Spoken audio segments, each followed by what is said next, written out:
구단수가 태어난 후 공희는 단수를 돌보며 그의 회복을 지켜보았다.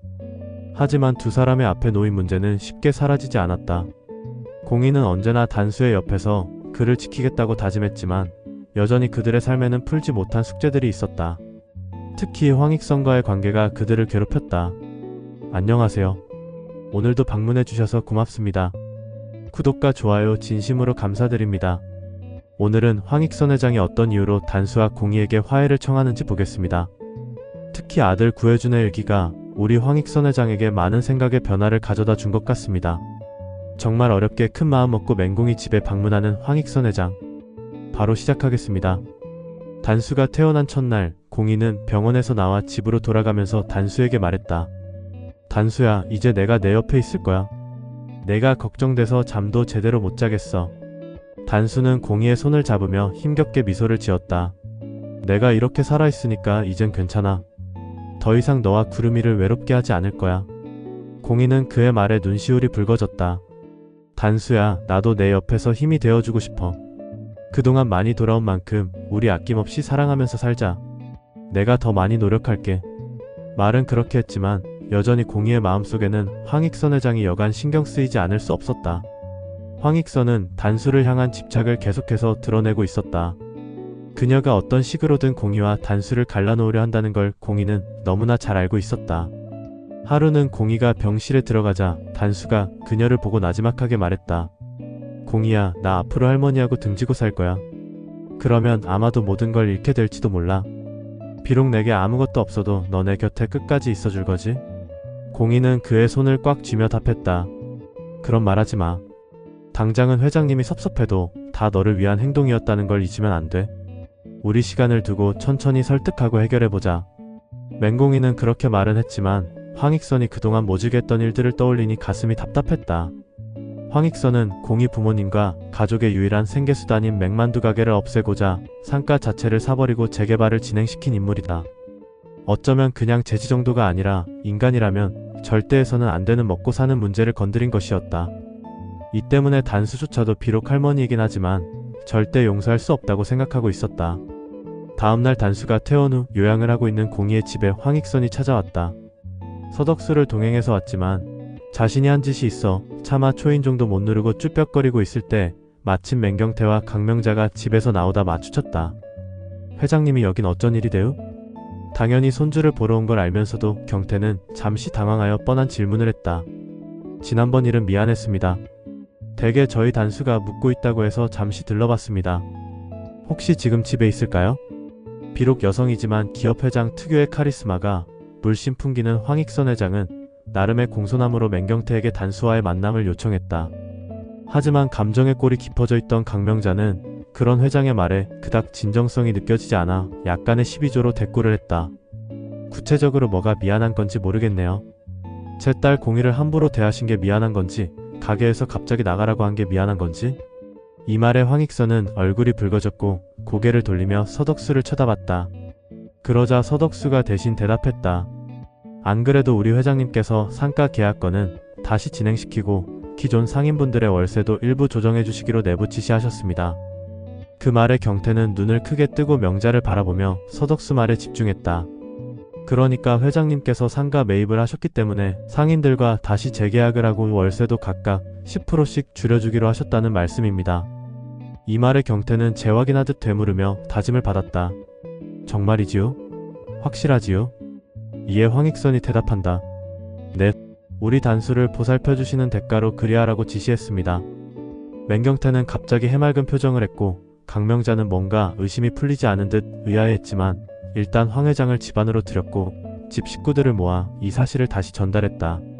사실 황익선이 이러는 데에는 이유가 있었다. 황익선 회장은 단수가 병원에서 치료하던 중 그동안 한 번도 열어보지 않았던 아들 구혜준의 일기를 읽어보았다. 황익선은 떨리는 손으로 그 일기장을 펼쳐보는 순간 혜준의 필체를 보자마자 눈물이 터져 나왔다.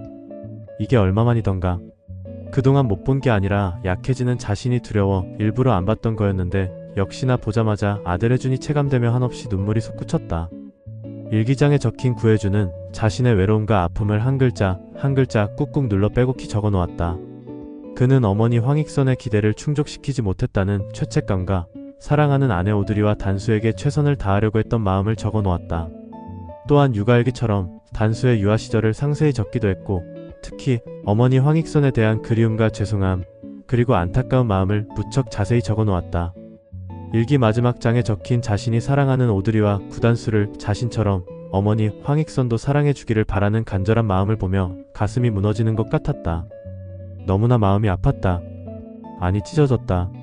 왜 일찍 일기를 보지 않았을까? 무엇이 두려워 일기를 일부러 회피했을까? 하는 자책과 함께 그런 줄도 모르고 평생 한으로 가슴에 묻고 살았던 자신이 원망스럽고 후회스러웠다. 황익선은 읽어가면서 점점 더 큰 후회를 느꼈다. 혜준아, 난 너에게 너무도 많은 걸 강요했구나.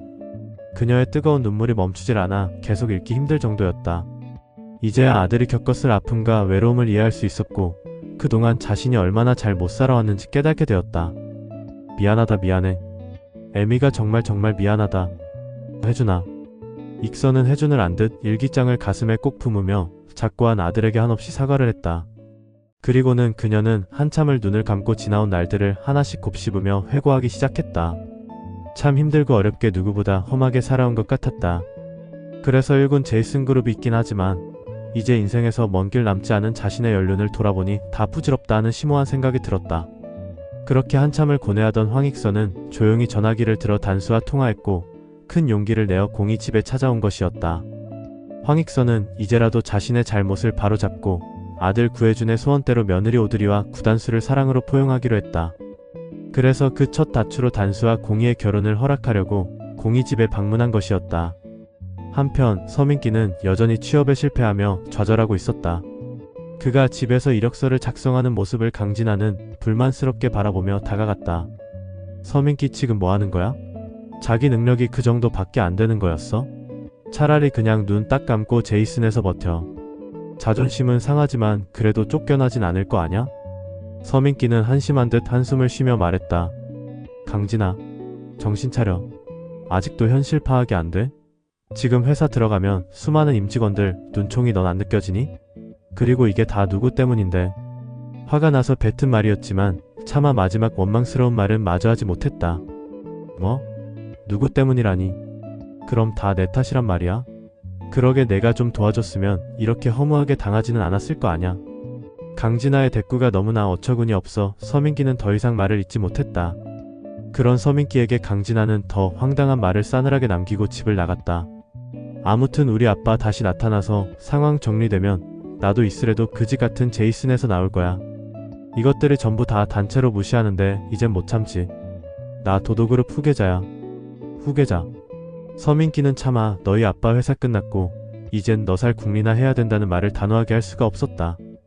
도도그룹은 이미 파산 절차를 밟고 있었고, 강진아 아버지 도도그룹 회장은 횡령과 배임죄로 수배령이 떨어져 어디론가 사라져서는 나타나지 않고 있는 상황이었다.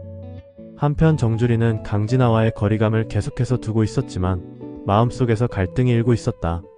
그동안 강진아에게 기대했던 것들이 한순간에 무너져 버렸기 때문이었다.